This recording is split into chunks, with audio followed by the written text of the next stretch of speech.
If you wanted to predict which college dropout would revolutionize multiple industries, you probably wouldn't pick the barefoot hippie who lived in his parents' garage and refused to shower regularly. However, in Silicon Valley in the 1970s, that same unconventional young man was about to change the world in ways nobody could imagine. And fast forward to today, Apple is everywhere. From smartphones to tablets, from computers to streaming services, Apple dominates technology in ways that seemed impossible when Steve Jobs started the company. But behind the sleek products and polished presentations was a man whose perfectionism bordered on obsession, whose vision inspired millions, and whose cruelty destroyed relationships with the people closest to him. Throughout his life, Steve Jobs faced countless battles, including being fired from his own company, watching his empire crumble while he was away, and fighting a cancer diagnosis that he initially tried to treat with fruit diets. So in this story, we're unraveling the entire life of the man who taught the world that technology could be beautiful.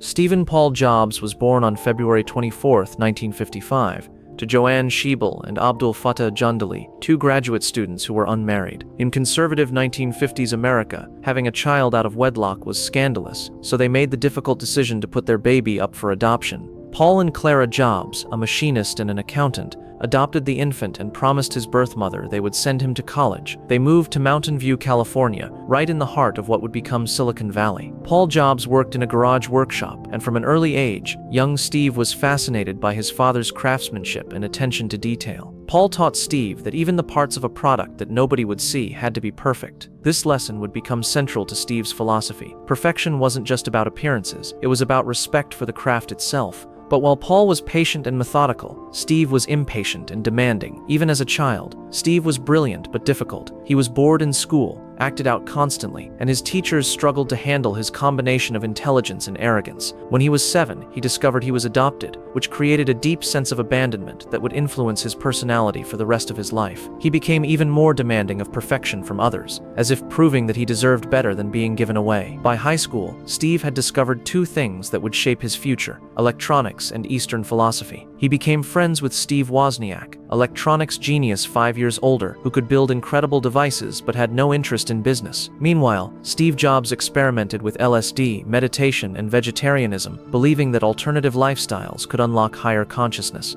After graduating high school, Steve enrolled at Reed College in Oregon, one of the most expensive liberal arts schools in the country. But after one semester, he realized he was bankrupting his adoptive parents for classes that didn't interest him. In a decision that would later become legendary, Steve dropped out of college but continued auditing classes that fascinated him, including a calligraphy course that would later inspire the typography in Apple computers.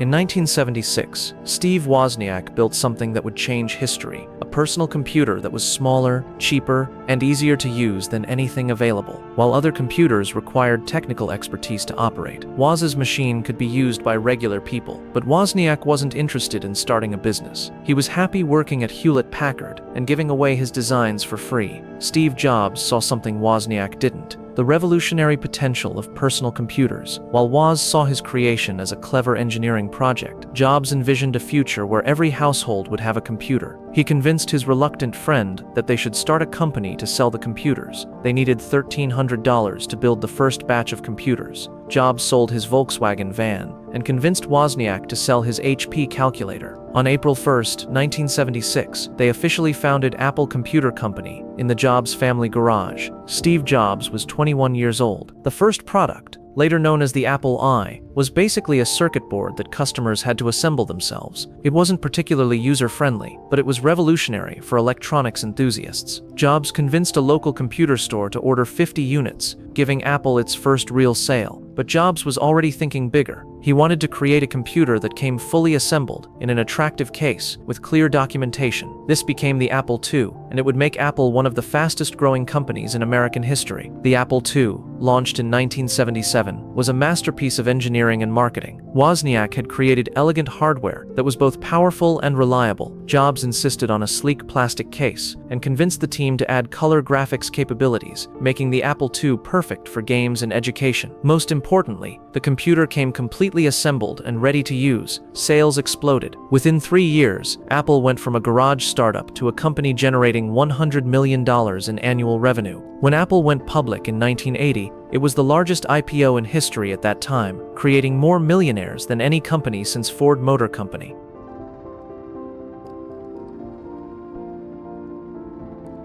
Success changed Steve Jobs, and not necessarily for the better. As Apple grew, his demanding perfectionism evolved into something darker. He became famous for brutal management style, publicly humiliating employees who didn't meet his standards and dividing people into 2 categories: geniuses and bozos. Jobs became obsessed with creating the perfect computer, and in 1979, he visited Xerox's Palo Alto Research Center, where he saw demonstrations of technologies that wouldn't become mainstream for decades: graphical user interfaces, computer mice, and networked computers. Jobs immediately recognized that this was the future of computing. He convinced many of Xerox's best engineers to join Apple and began developing a computer that would make the Apple II look primitive. The Lisa computer, named after his daughter, though he initially denied paternity, featured a graphical interface, a mouse, and applications that looked like real-world objects on a desktop. However, Jobs' perfectionism made the Lisa incredibly expensive to develop and produce. When it finally launched in 1983, it cost $10,000, making it too expensive for most customers. Despite its technological innovations, the Lisa was a commercial failure that nearly bankrupted Apple. Meanwhile, Jobs had started another project called Macintosh, which was supposed to be a simplified, cheaper version of the Lisa's technology. But Jobs couldn't help himself from demanding perfection,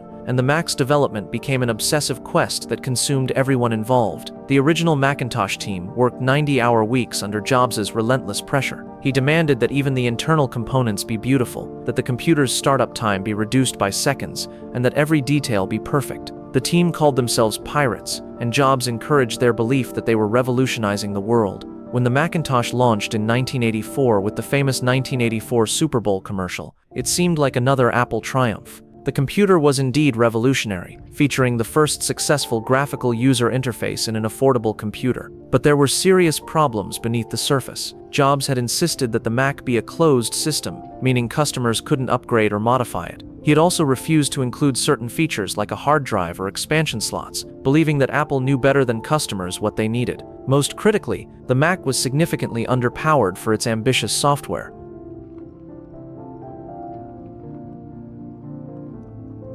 As Macintosh sales disappointed and Apple's stock price fell, tensions between Jobs and CEO John Sculley reached a breaking point. Sculley had been recruited from Pepsi-Cola with Jobs' famous question, "Do you want to sell sugar water for the rest of your life, or do you want to come with me and change the world?" Initially, Jobs and Sculley worked well together, but their relationship soured as the company's problems mounted. Sculley wanted to focus on fixing the Mac's technical problems and reducing costs. Jobs wanted to continue pursuing his vision of perfect products, regardless of commercial considerations. The conflict came to a head in 1985 when the Apple board of directors had to choose between their visionary co-founder and their experienced CEO. In a devastating blow to Jobs' ego, the board sided with Sculley and stripped Jobs of all operational responsibilities. Feeling betrayed and humiliated, Jobs resigned from Apple in September 1985, taking 5 key employees with him. He sold all but one of his Apple shares, stating publicly that he had lost confidence in the company's direction. Apple's stock price jumped 7% the day his resignation was announced. Jobs was 30 years old, and for the first time since he was 21, he didn't work for Apple. Many observers assumed his career was over. How could someone who had been fired from his own company ever recover?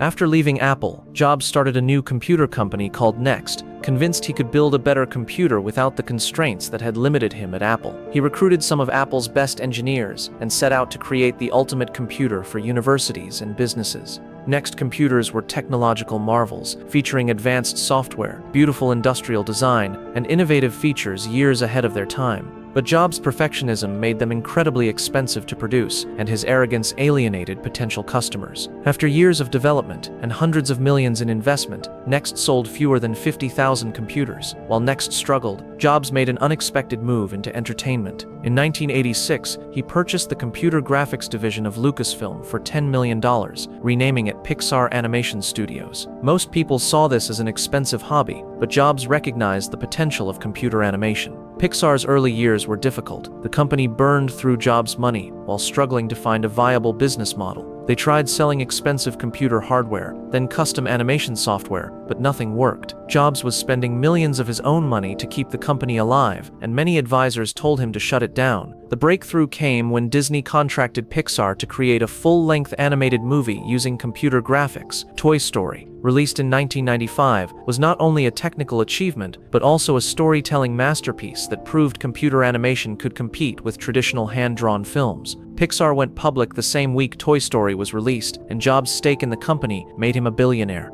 More importantly, Pixar's success gave Jobs credibility in a new industry and proved he could succeed outside of computers.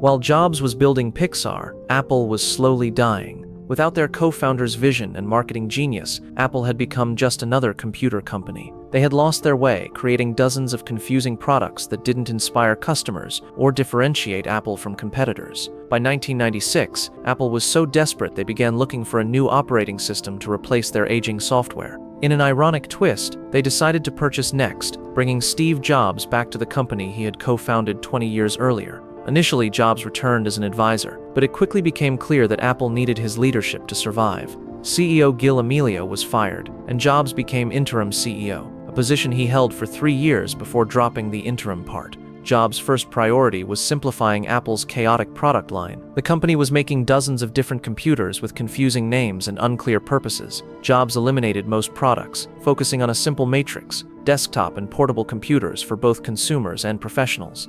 This streamlining was controversial and painful. Thousands of employees were laid off, popular products were discontinued, and many customers were angry about losing their favorite Apple products. But Jobs believed that focus was the key to excellence, and he was willing to sacrifice breadth for depth.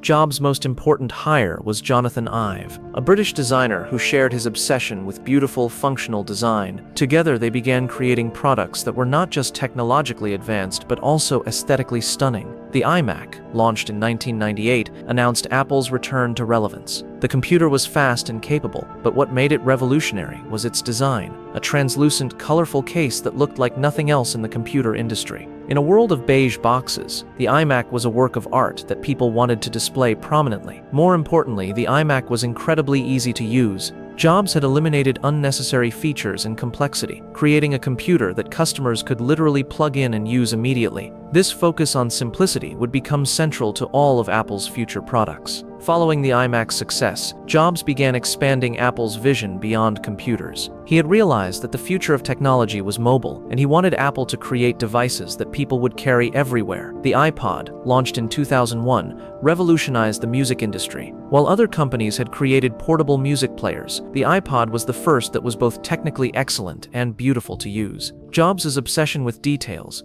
meant that every aspect of the iPod experience, from the click-wheel interface to the white earbuds, was carefully designed. But the iPod was just the beginning. Jobs was already planning devices that would make the iPod look primitive.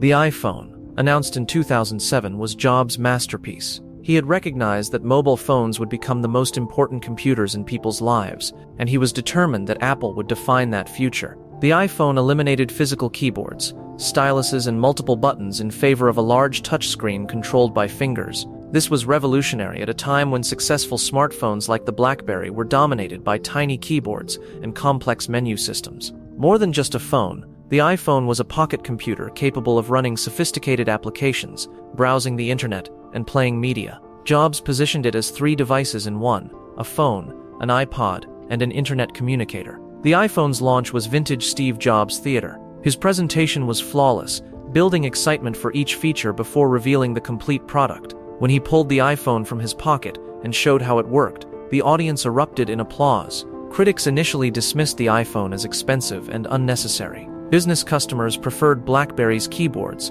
and many people couldn't understand why they needed internet access on their phones. But Jobs was betting that once people experienced the iPhone's capabilities, they wouldn't be able to go back to primitive alternatives. He was right. The iPhone became the most successful consumer product in history, generating hundreds of billions in revenue and transforming Apple from a computer company into the world's most valuable corporation. The iPad, launched in 2010, created an entirely new product category. Jobs had envisioned a simple device for reading, browsing, and consuming media without the complexity of a laptop computer. Critics called it a large iPhone, but customers understood its appeal immediately.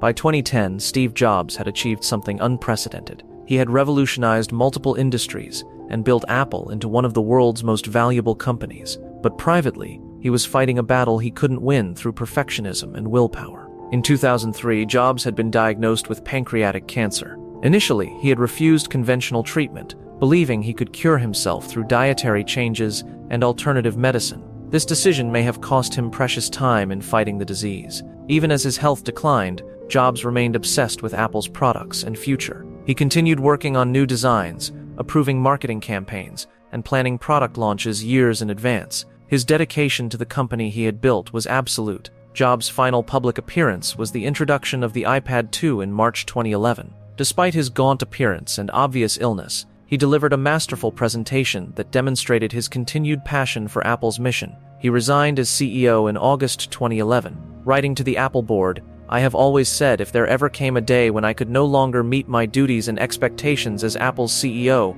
I would be the first to let you know." Unfortunately, that day has come. Steve Jobs died on October 5, 2011, at the age of 56. His death prompted an unprecedented outpouring of grief from customers, competitors, and world leaders who recognized his impact on technology and culture.